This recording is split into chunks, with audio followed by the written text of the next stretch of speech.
We are Onyx Imaging.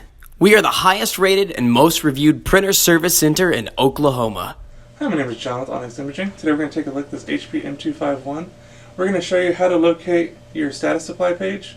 That'll give you some information on your toner levels, where they are, which ones are going to be replaced next, and information like that. So it's a really simple process. The first thing you're going to want to do is on your menu, you're going to want to locate the little wrench and gear button right at the top of the screen. Once you hit that, you're going to go down to Reports. And then you're going to go down and click on the Supply Status button. And give this just a second to print out.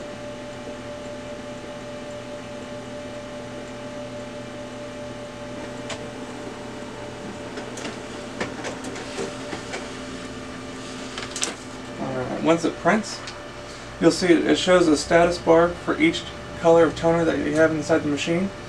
In this case, they're all at 100%, so it shows us a full status bar. It'll go down in percentage-wise as you use the cartridge.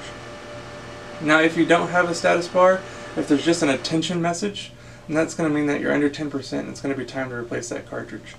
It also shows you, or tells you how many pages have been printed with that supply, and approximately how many pages are left. It's usually kind of a rough estimate. Just the machine's doing its best.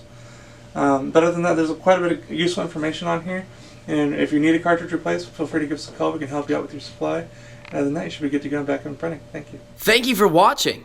If you're interested in how you can receive free labor on all of your service calls, as well as how to qualify for free printer upgrades, contact us today.